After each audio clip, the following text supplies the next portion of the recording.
Hello, everyone. I see we have a lot of folks joining still. So we'll go ahead and give it just a minute or two to allow some folks to enter the main session here. A few things that we want to go ahead and note for today's session, just to make sure that we kind of keep a nice decorum moving. If you can please be sure to keep yourself muted for the initial portion of the presentation here today. We will have an opportunity for you folks to be able to take yourselves off mute and ask any questions that you have for our presenter that we do have here today. But while she is giving her presentation, if you could please, again, keep yourself muted, that would be fantastic. Additionally, we do encourage and welcome you to turn on your cameras as well when that Q&A portion of the event comes on. So feel free to use that feature and functionality too. Again, just keep in mind to keep things professional and courteous for our presenter here today, and we should not have any issues. So without further ado, we do have Heartland Alliance here on the call today to present for us, and we do have Anika with us on the line to meet with you folks, give a brief informational presentation, and then of course, answer any questions that you guys have once that presentation has concluded. Additionally, I also want to note that we are recording the session for you guys today too. So if for whatever reason you need to hop off or anything like that, you will have a transcript and a recording of the session sent to you guys post-event as well. So with that stated, Anika, feel free to take it away. Thank you so much.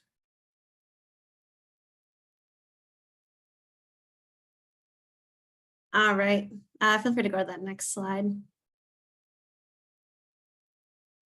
Thank you. All right, so first of all, thank you everyone so much for being on this call. I specifically recruit for Heartland Human Care Services, which is previously was a part of the larger Heartland Alliance, but we are now slowly transitioning into being our own organization. So I'll specifically tell you a little bit about HHCS specifically. And what it is that we do within Chicago. We do have a lot of open positions in a variety of different kind of fields and industries all within our organization. So I'm really hoping that we can get a lot of you connected and into our shelters and housing departments and all the different things that we do in the city of Chicago. So you can obviously read the slide here, but I will also kind of give my own overview of what it is that HHCS does. We specifically have youth residential services, meaning that we work with unaccompanied children. So in our unaccompanied children shelters, we work with kids that come into the country without their guardians present with them at the time. So they're coming into the country, they are minors, they are alone at the time, and then we work with the Office of Refugee Resettlement, who will then refer certain kids to us so that our case managers can essentially reunify them safely with whoever they were hoping to stay with here in the US. This is to prevent these kids from being trafficked, and this is to make sure that they end up somewhere safe here in the US, because sometimes the case may be that they think they're going to stay with extended family here in the US, but then maybe that extended family doesn't have stable income yet, or housing, or any number of other factors. And of course, we want to make sure that they have that first before we do release the children back to their families here. We also have a program that is an alternative to juvenile detention. So this program we work directly with Cook County for, to provide a therapeutic and trauma-informed approach to juvenile detention. So the kids that end up there might otherwise be on just probation, but maybe their home life isn't something that's super safe for them right now. So they do have the option to come stay at our Opportunity Youth program, still attend school, still work on kind of career readiness, vocational readiness, as well as go on outings and do art therapy and different kinds of things. In all of these youth residential services, we offer comprehensive housing, medical, counseling, culinary, which is why we do have a wide variety of positions available. So we offer, we're looking for cooks, we're looking for clinicians, we're looking for people to hang out with the kids all day. So our youth care workers, we're looking for program management, we're looking for admin. So yeah, we'll get into kind of the specific positions that we have open a little bit later in this presentation, but I wanted to give you an idea of what it is that we do and how it ends up happening that we have such a variety of industries within just these small shelters across Chicago. You can go on to the next slide, please. So one big thing that I think makes us special is that obviously we have a really big mission statement, and that is to keep the kids in our program safe. We also have a couple of other programs, as you'll see, that deal a little bit more with like housing, case management, and career readiness for young adults. So those youth residential services I mentioned are for kids under 18. And then we also have programs that are for young adults, approximately ages 18 to 24. So regardless of which program you're working in, you are in those programs every day making a real life impact. So people that'll end up either spending, the next few years in Chicago or moving on elsewhere. We are sometimes their first welcome into the United States, or we are just a stepping stone for them to move on to something better in the future. That second bullet point, growth, that's a big one. I can say from personal experience that the senior leadership team here really cares about people being in positions that they care about.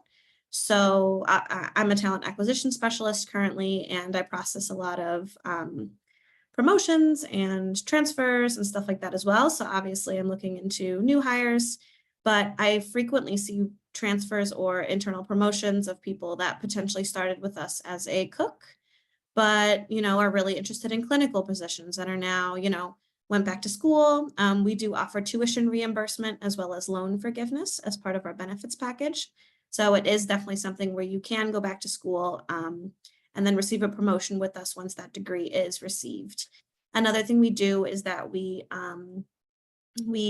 are flexible with scheduling if it does come to something like professional development or you're in school. So even if you're hired with us, let's say on a second shift schedule, which would be like 4 p.m. to midnight, if you show us your class schedule for this month and it's maybe Tuesday and Thursday afternoons, you would be able to work with us on that morning shift on Tuesdays and Thursdays. So definitely a lot of flexibility, like I said, tuition reimbursement, as well as loan forgiveness and that flexibility. So senior leadership at this organization really wants you to grow into something that you find interesting.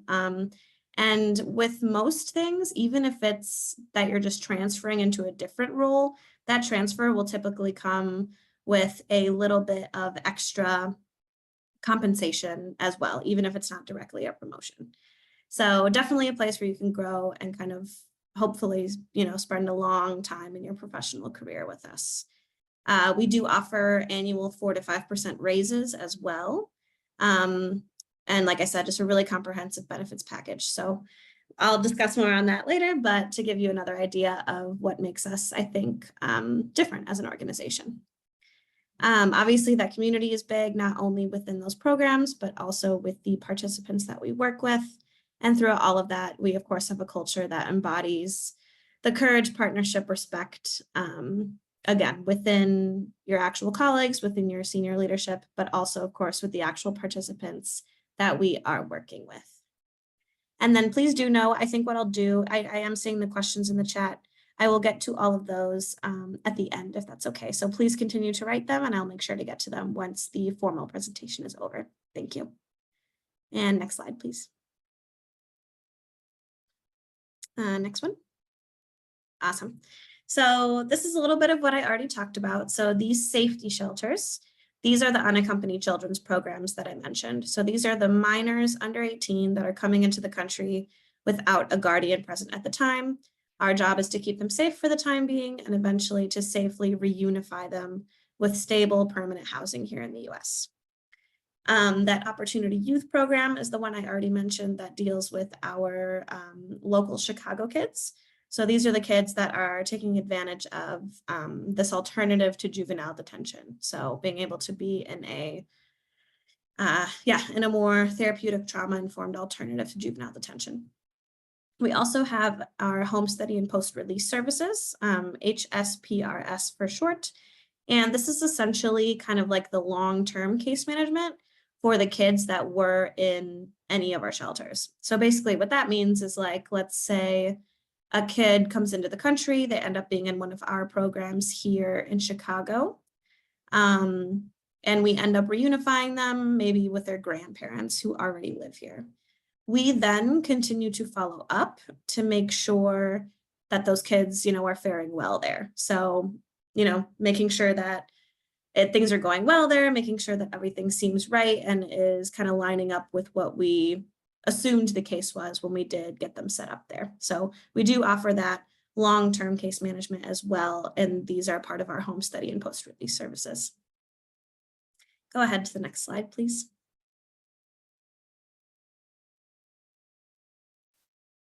All right, and then so our housing program, this is going to be a little bit more of that young adult. So these programs, the Housing, Asset Building, and Travelers Aid, are also part of HHCS, but they're a little bit smaller programs. So the positions that we have open for those are a bit more specialized. Again, we'll get into the specific positions in just a couple of minutes, but we do offer a comprehensive housing program. This relates a little bit more to finding and securing housing for individuals and families. So rather than us providing the short-term housing, this is us assisting with finding external housing.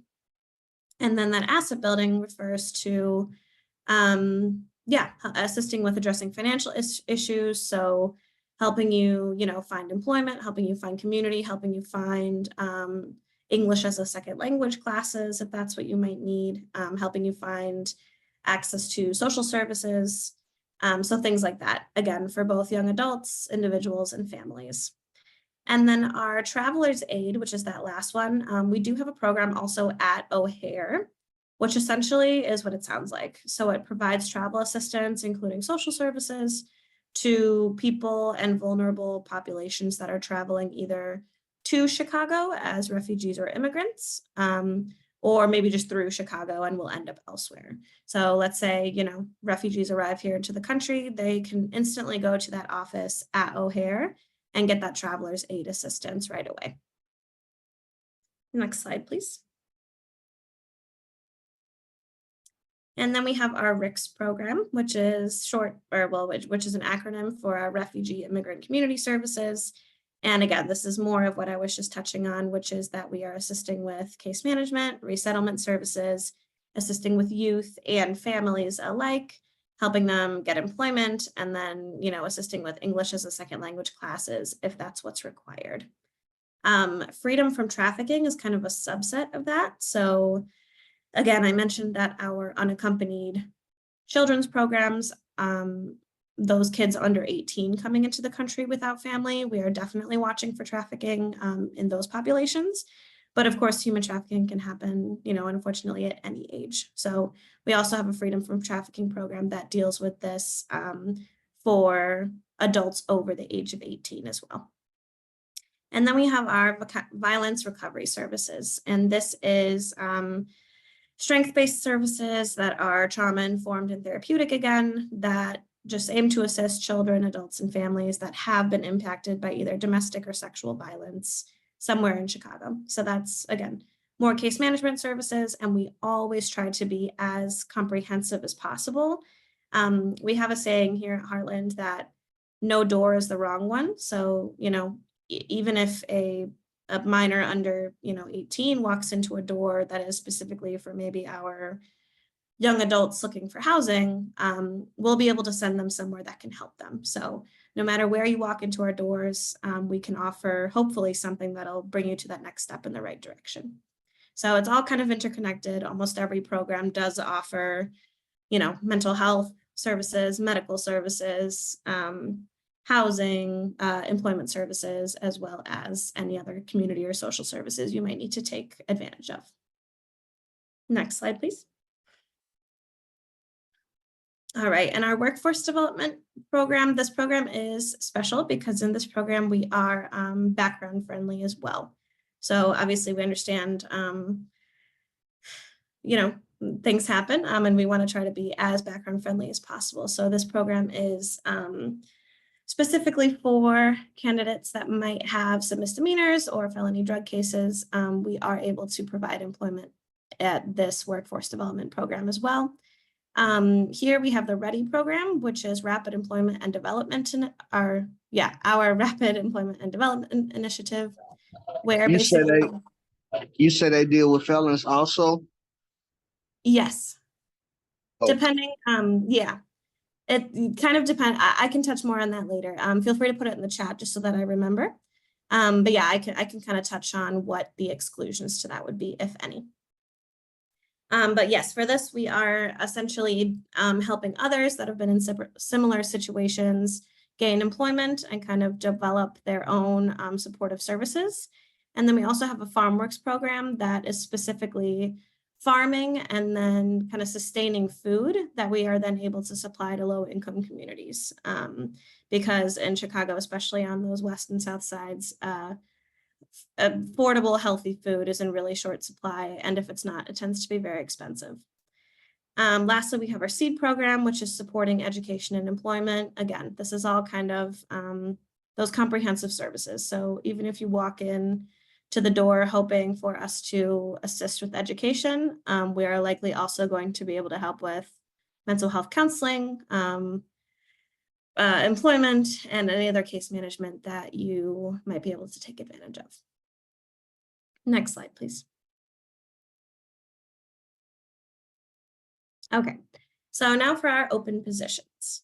So this will include some of the qualifications as well as I'll go into anything that isn't listed. So for our youth care workers, these we need in all of our programs that house our minors. So this is going to be in our unaccompanied children's programs. Those again are the kids that came into the country without a guardian, as well as our Opportunity Youth program, which is those kids that are in our alternative to juvenile detention.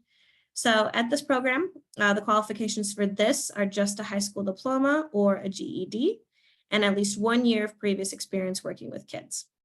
This year of experience does not even necessarily need to be professionally.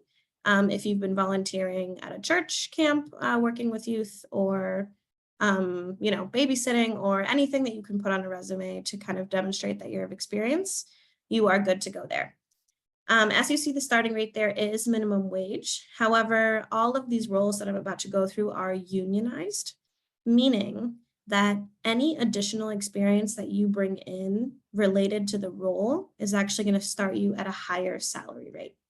So, for example, if you actually have been working with kids, in a volunteer capacity for the last 10 years, we're going to start you off at year 10 in your starting salary, and you will likely start off at like 23, 24 an hour versus the 15. So that 1580 is really just with those basic minimum requirements, just the high school diploma and some kind of year of experience working with kids.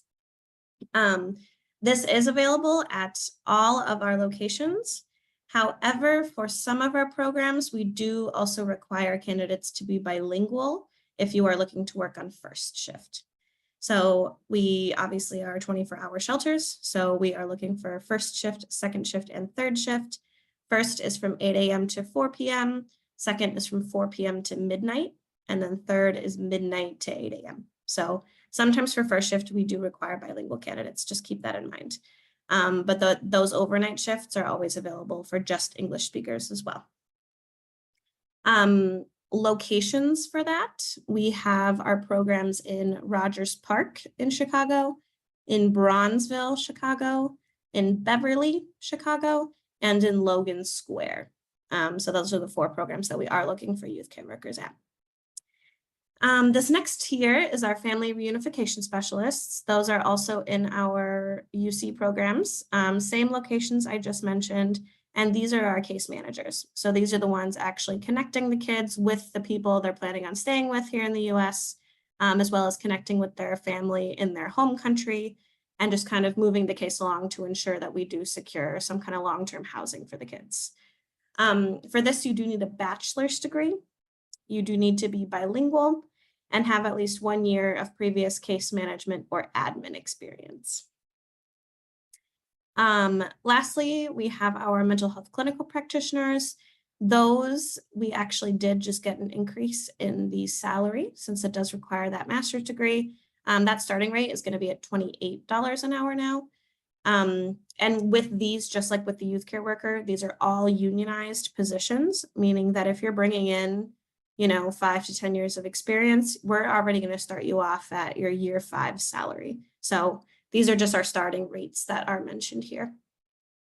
So for that mental health clinical practitioner, we do need a master's degree in clinical social work, counseling, clinical psychology, or anything kind of related to that. So it doesn't necessarily have to be social work that the master's degree is in.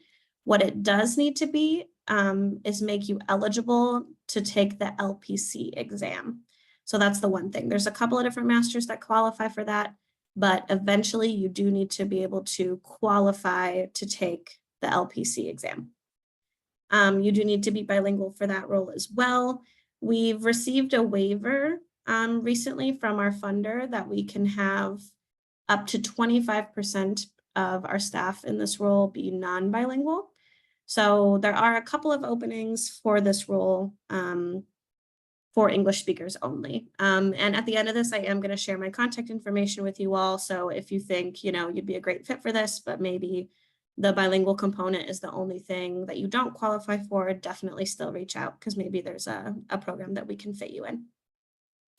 And then still just the 1 to 2 years of clinical practice, either in a hospital or community setting, providing group or individual therapy.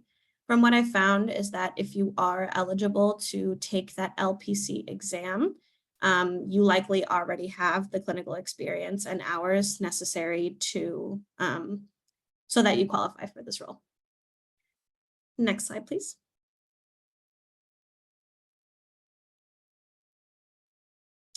So like I said, we have a bunch of different things to kind of make sure that we are offering those comprehensive services. So we also need cooks in these programs. Again, that does start at minimum wage, however, increases with every single year of experience that you're bringing in. So once again, if you're bringing in 10 years of experience, you're going to start off at our year 10 salary. So that $1,580 is if you're coming in with just, 1 year of experience in the kitchen. For our nurse, we are looking for a bachelor's degree and at least 5 years of experience. So that is one that we do need a little bit more experience for, as well as your Illinois licensure. This one also requires bilingual candidates at this time. So if that sounds like you, again, please do reach out when I share my contact information. For our program managers, these are the ones that are managing the day-to-day in these residential programs. The thing for that is that we are looking for 2 years of previous experience working in a residential facility, which has been a little bit hard to find because, not many places, especially here in Chicago, do what we do. So if you have worked in some kind of residential before, again, please do reach out. I'd love to chat. Our utility workers are also assisting in the kitchen. These are essentially helping out with like meal prep. Again, of course, working with our utilities. And the one thing with this one is that they might assist with transportation, either of the kids or of our meals. So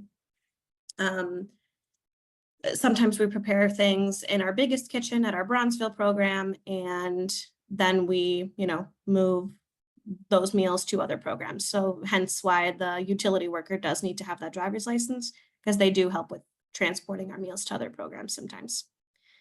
Same thing with our driver. So for the driver, we are ideally looking for someone that does have experience with youth, because the driver specifically is going to be the person that's taking our kids to and from maybe doctor's appointments or school at some programs, or their field trips and outings.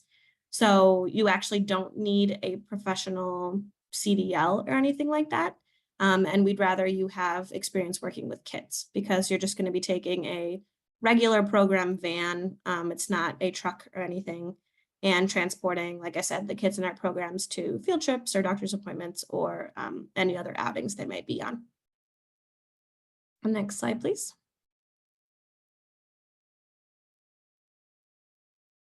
So that was kind of our most high need positions. However, we have a whole bunch. I believe our QR code was shared with the flyer for this career fair. So you have our careers page in that QR code. So you'll see all of our open positions there. And this is just a short list of them as well. So like I mentioned, we are really looking for those youth care workers, those case managers we're looking for. Those clinicians are really important, but we also have a whole range of other things, including in data, compliance, accounting. So even if nothing I said today kind of sparks your interest, please do still take a look at our careers page, because you might find something that relates to your experience so far. Next slide, please. All right, so I'll quickly go through our benefits package because, like I said, it is pretty extensive. So we do observe over 13 paid holidays throughout the year. Stuff like, of course, Christmas, Christmas Eve, Juneteenth, July 4th, New Year's Day. And how that works, since these are the shelters. So for example, we are, of course, open 24/7, since our kids, of course, live there. So let's say you do have to work on Christmas, for example, you would receive that day at triple pay, and then you'd be able to use that holiday day any other time within the next couple of weeks. So if you do have to work Christmas, you'd get triple pay that day, but also you'd receive an extra holiday that you could use on like January 3rd, for example. We also do monthly accrued vacation and sick time. From your very first year with us, you get, I believe, 2 whole weeks of sick time, 2 weeks of vacation, and then an entire week of personal days, which could be for professional development or, really anything. So that's, 5 weeks even from your first year that you could potentially take off as paid time. Those floating holidays are kind of what I just mentioned. So if you're working Christmas Day, that'll be paid out at, 3 times your normal hourly, but you'll also get that day to use at another time on top of your actual vacation time that you're accruing. Our medical and dental insurance is really extensive. You do get to kind of pick your tier within that. So, you choose your coverage and how much you'd like to include, and that'll of course change the cost. We offer an FSA spending account, a wellness program. We do offer transit discounts for your commute to work.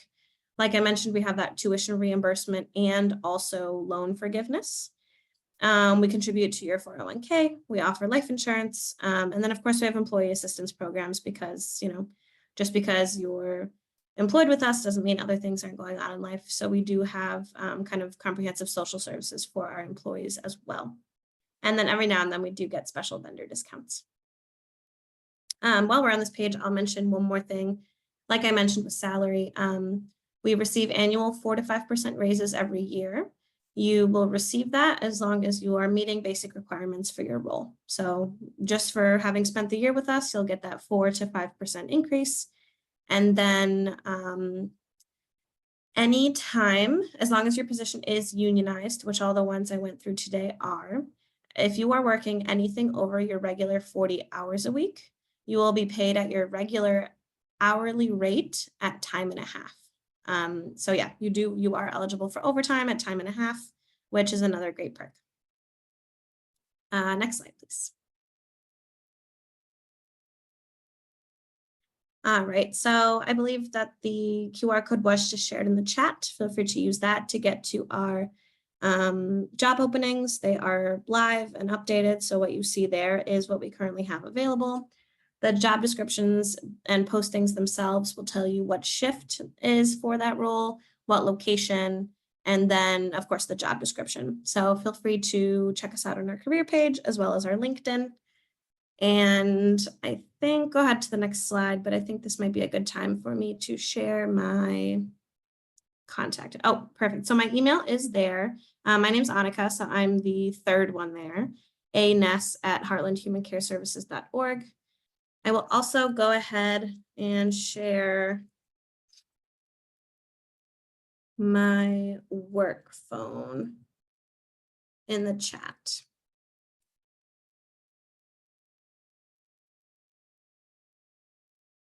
Okay, so that should be shared with everyone. And next slide, please. Awesome. Yeah, I think that's the end. Okay, so I think we can move on to questions. I'm seeing a comment that it won't let you scan the QR code. Let me see. I can just quickly pull the link and put it in the chat as well. I have a question. Go ahead. I just applied. How soon are you guys gonna start pulling those applications? Today we'll start looking at them. Okay. Yeah, it'll be very soon. We try to have a pretty quick turnaround of at least having your application looked at and letting you know, if we're going to move forward with an interview or not. And then internally, we also try to have our hiring managers give us a decision within 48 hours after an interview. So yeah, hopefully soon. We try not to have you waiting. Thank you. Let me go. Hi, I just wanted to ask a question. Go ahead. All right, do you get anything less than 8 hours, or like for people who are like, they can't do 40 hours, like only 20 a week or something like that? Yeah, we do. Though we don't have it for every role, but we do offer it for a youth care worker role. Because we typically need assistance on weekends. So we do offer part-time doing just like Friday, Saturday, Sunday, for example, or just Saturdays. Oh, okay. I was just wondering. Mhm. All right, sweet. Thank you. Yeah. I have a quick question. Oh, go ahead.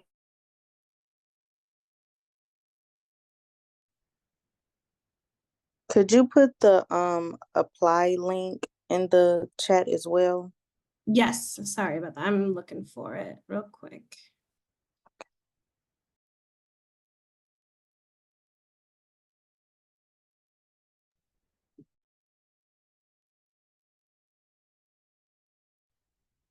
Okay, let me know if this link works that I just shared with everyone. To apply to a role that you do see within that page, just click on it and it'll have the application link right there. A quick question. Hi, my Yes. name is Ophelia Hughes, and I was just curious, as far as the program manager job description, would that be similar to a project management So it's actually, it's very literal in this or the sense. So IT? you are actually managing our physical residential programs. So it's almost Okay. more like facility management in that case, in that you are, in charge of the residential homes that our kids are staying in. We do have a project manager role available right now. That is not one I specifically recruit for, but you will find that on the link I just shared. Okay, Okay. and I do have a question about Thank you. that program manager. I do have an MBA, so I was wondering if that qualifies for it. Yeah, it would, as long as you do also have those 2 years of previous experience in residential. Yes. Okay, yeah, awesome. Please feel free to reach out to me and send me your resume. And then, yeah, for everyone, I would love to receive resumes. So you're welcome to send those resumes directly to me to that email that was shared. Or of course, apply through our portal. I will see it either way. And Annika, looks like Rick does have his hand raised for the question as well. Yes, thank you. Go ahead. Thank you very much. I appreciate that. I was waiting patiently. I just had a quick question regarding, you had mentioned the LPC as being a credential that you guys apparently place high priority on. What about the LCSW? Does that fit in with equal status and regard, or is it just an LPC thing? LPC. No, yeah. That one's actually definitely higher. So if you do have an LCSW, you would also qualify for our clinical supervisor roles or our clinical director role. The LPC is just kind of that basic one that you'd need to be a clinician. Right. Yeah. And what about thank you. What about for a clinical case manager? Does that apply there as well? Yes. Yeah. You'd be good to go if you do have that LCSW. Okay. What about without? So the LPC or LSW is a funder requirement for us. So the funders decided that we needed to have that. So unfortunately, there's little wiggle room. I get it. It's for compliance, right? Yeah, For correct. grant compliance, whatever. Mhm. Do you have any? This is my last question here. Knock on wood. Do you have any? No Do you have any? Yeah. Do you have any case manager roles that would not require the LPC or the LCSW? Yes, so we do have Okay. senior case manager roles. You'll find those listed under, either senior case manager or our family reunification specialists, which are also essentially case managers. For that one, you do just need that bachelor's and some previous experience in case management or admin. Okay, thank you very much. Yeah, thank you. I have another question as well. Like, how soon do you guys do the loan forgiveness and then you guys offer the tuition reimbursement? Yes, so the loan forgiveness is actually a governmental program. So that's something you'll fill out through the federal government, and then we just kind of approve it, as far as I know.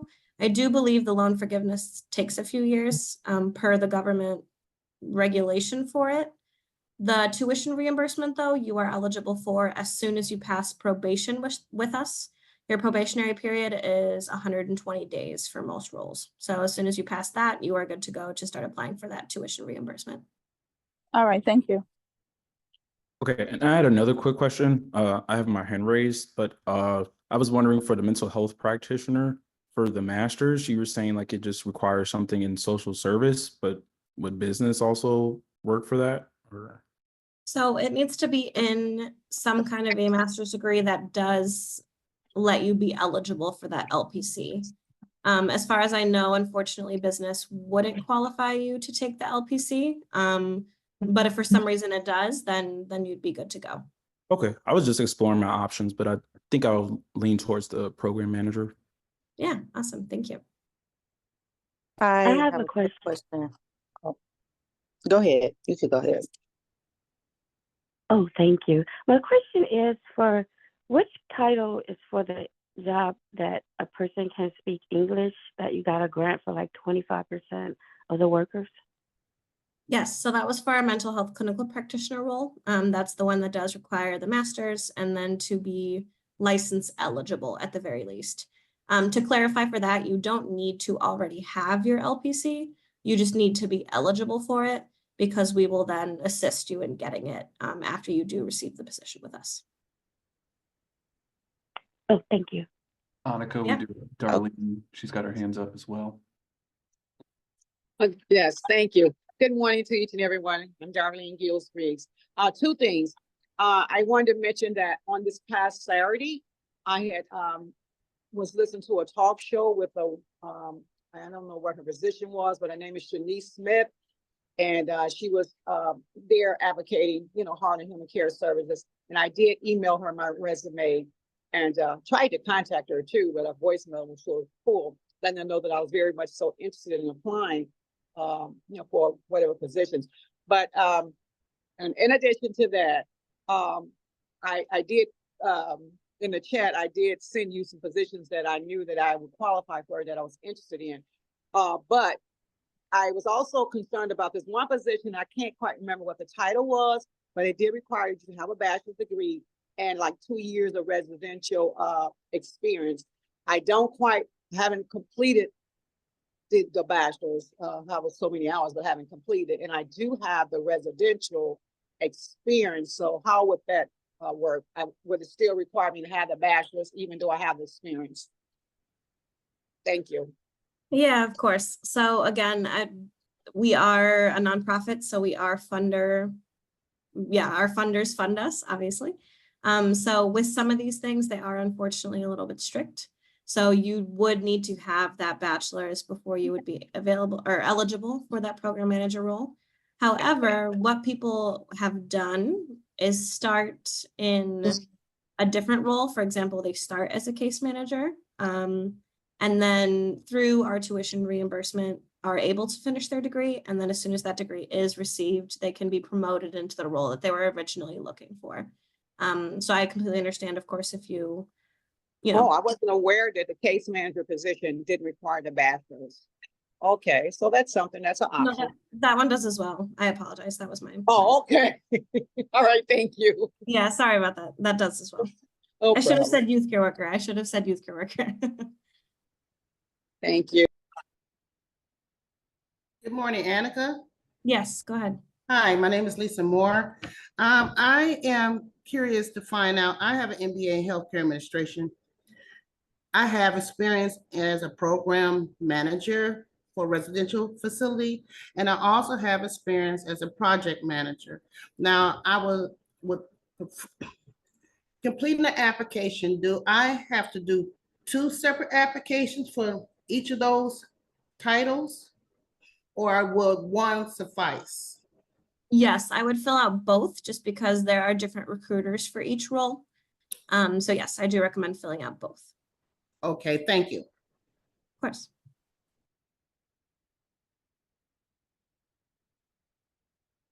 If there's no other vocal questions at this time, I can go ahead and go through our chat really quickly and just make sure nothing was missed on that end. I do Uh, have one question. Sorry. So I applied for the youth, what is it, a youth care provider?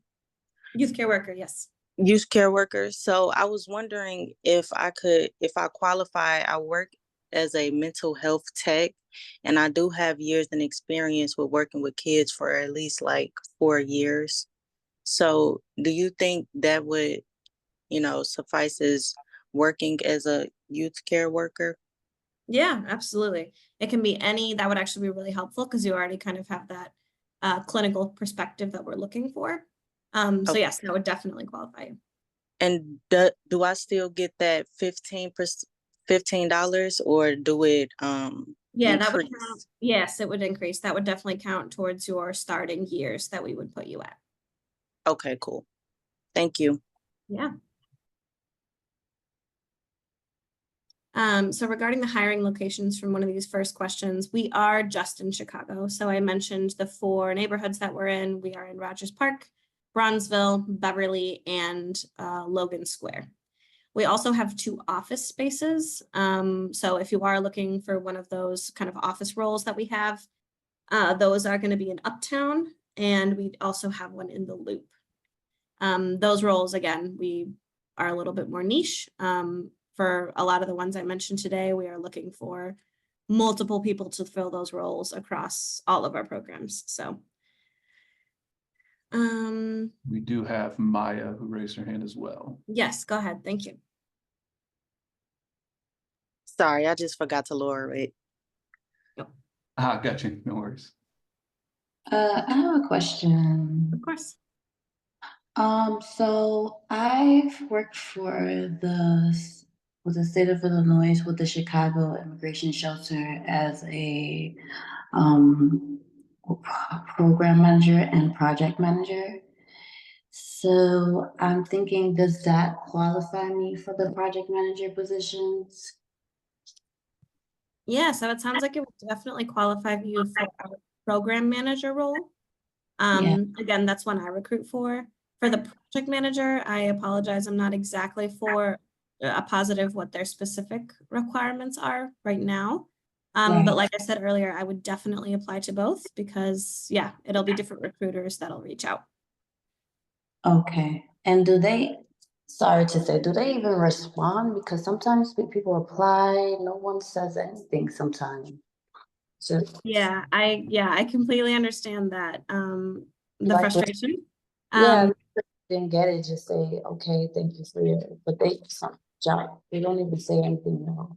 Yeah, absolutely. I even experience that with colleagues sometimes. So definitely understand that that is frustrating. Like I said, so the team listed on this slide right here, the 4 of us specifically recruit for HHCS. So everything I talked about today is within the 4 of ours purview. And we hold ourselves to a pretty strict standard that, everybody hears from us at least once. So even if we don't move forward to an interview, we at least send you a quick thank you for applying. Unfortunately, you weren't chosen. And of course, if you are chosen for an interview, we are coordinating every step of the way from there with you. So Right. yeah, I do know I feel like right now, especially kind of in talent acquisition, that's really common that people just don't get back to you. But within our team, we are really trying to combat that.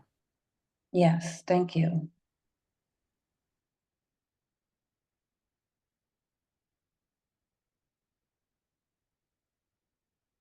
I have a question. Yeah. I just was looking at the director opportunity as I have a PhD in human services. I was wondering for this particular role, it's saying about CPI and CPR certification required. Do you have to have that immediately at the time, or can your, resume still be reviewed and you get that at a later date? Fantastic question. That's actually a comment I had made about that job description because you will actually receive your CPI certification and your CPR certification in your first 2 weeks with us. So our new employee orientation is the same for every person that starts within our organization, from a cook or a youth care worker to our director level opportunities. And like I said, you receive both of those certifications in those first 2 weeks. So not a problem at all. If you don't have them, you will get them in your first month with us. Perfect. Thank you. Mhm. I have a question. Yeah. If you want to apply for multiple roles, do you just apply one time or you continue to apply? Or you guys look at the broader scope or something like that? So we do try to place people, in other roles if we think they'd be a good fit. However, I do recommend applying to all roles that you are interested in, just in the case that, it is a different recruiter looking at it. So between the four of us, again, we do share resumes amongst ourselves for other roles, but just to increase that visual, I would definitely apply to all the roles that you're interested in. Gotcha. Thank you. Also, you said you don't know when we'll get a call back about the opportunity. So the only reason I'm not positive right now is because Vinny and Carol are on vacation for the rest of this week. So that's Okay. obviously two members of our team. Usually I'd be able to say, we'll get back to you before the end of the week. But if it is a role of theirs that you're applying to, I would expect early next week. Okay. Thank you. Yeah, of course. I had one quick question. I'm sorry, just one quick question. I'll step out of the way here. I know that Heartland has, or maybe I'm thinking of Threshold, so correct me if I'm wrong. Do you guys have a transitional housing program, like for homeless youth, maybe ages 16, 18 through 20, 21? Seems like I've worked with, in other roles for other agencies, I've worked with you guys, maybe interacted. And is that part of the scope of your overall program? Or am I making sense? Oh. Yeah, no, you are. That is part of the larger alliance. I mentioned, I think at the beginning very briefly, that we were a part of the larger alliance. Heartland Human Care Services specifically was. We are, though, right now in the process of transitioning away from the larger alliance. So I know the program you're talking about. Right. It's not specifically in our purview, but you'll still find it in the website that was shared, because as of now, our website and our careers page is still all together. Gotcha. Okay, thank you.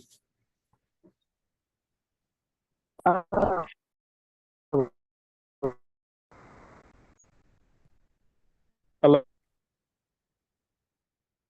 Hi, I'm having a little bit of a hard time hearing you, but go ahead.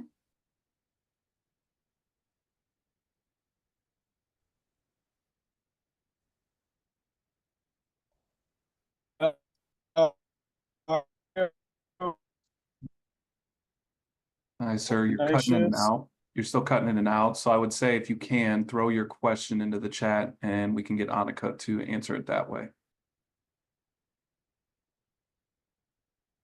And Darlene, I see your hands up. Do you still have a question, or did you just need to lower the hand?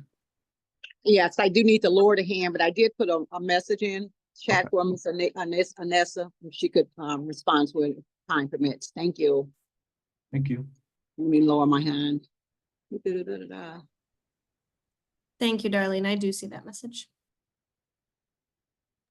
You're welcome.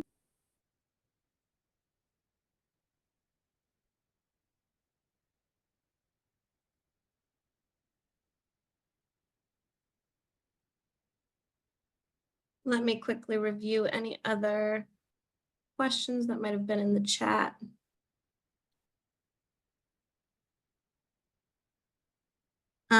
The youth care worker role is on our website. I believe I went through all of the educational requirements for the roles. However, you'll also find that in the job postings specifically for each role. And then I do see the question about whether or not you'd be driving or just need a license. For many of our roles, the job description will say that a driver's license is required. This is because although the positions don't necessarily entail driving specifically, because we do have residential programs, let's say the actual driver for that day calls out sick, and we need to transport one of our kids to the hospital. We would want to have, you know, enough staff in the program that does have their license that could take a program vehicle to get that transportation done. That being said, it's not actually a requirement because, you know, we don't need every single person to have that driver's license, but that's the reason that it is listed in the job description. So for the program manager role, no, you would not be driving. The driver's license is a preferred thing, but it is not necessarily a requirement. And then, like I mentioned, for all of our positions, the salaries that were posted are for those minimum requirements. So that starting salary does increase with every year of experience that you're already bringing in. So if you have 7 years of experience in the field already, we are going to start you at your year 7 starting salary when you come in with us. I have a question about your number. Is so if we give you a call regarding one of the positions, do we get a faster response, or that's just to ask more questions? I would say the best way to reach me is either via text or email, and then we can schedule a call, just because I'm frequently, you know, in meetings or on another call. So it's easier just to have that text, and that way I can get to it when I am free. So yeah, feel free to text and or email. That's usually the quickest way, just because I'm usually on the phone already, unfortunately. Okay, thank you. Thank you. I appreciate that.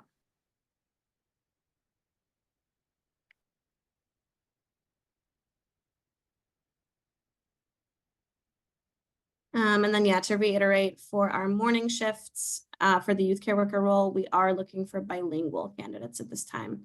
For our afternoon and overnight roles, we have the capacity to be a little flexible with that because the kids are typically asleep anyway. But per our funder requirements, we do need bilingual candidates for our morning shifts. Also, for the youth care, I'm sorry, is it the Chicago local kids, or are they the refugees that we're accompanying? Yeah, so it depends on the program. Our Rogers Park, Bronzeville, and Beverly programs are going to be for those immigrant populations. Our Logan Square program is the one that's the local Chicago kids. Okay. And what times are the afternoon shift and night shift? Yes, afternoon is going to be 4 p.m. to 12 a.m. and overnight is 12 a.m. to 8 a.m. Okay, thank you. Yeah. Also, quick tip for everybody here. Since, you know, the 4 of us, again, these 4 emails here on the screen, since we all work together, if you're sending me an email, feel free to CC the other 3. That way, if it is for a role that I don't specifically recruit for, they'll already have seen it as well. So I do recommend CCing the other 3 emails that are listed here, just so that our whole team is aware, and that way the right person can get in contact with you.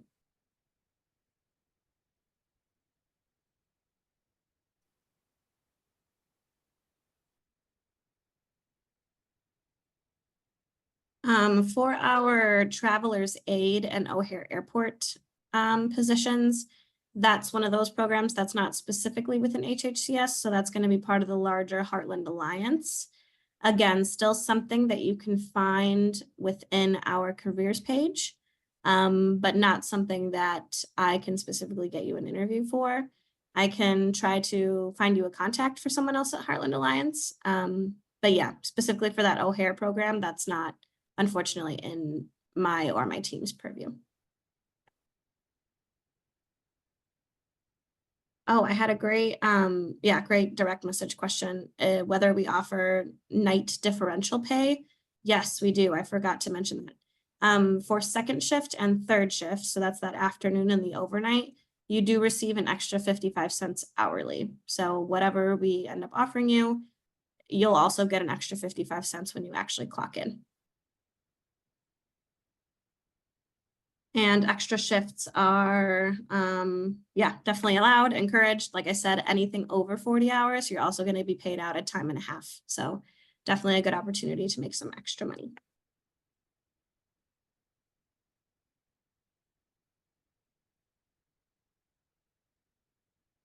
For contact info, let me share that one more time because we are running out of time here. Oh, thank you. Someone beat me to it. Thank you so much. That is correct. So yeah, Anes, S. Al Hassan, K. Leva Zuleta, and then V. Caputo, all at heartlandhumancareservices.org.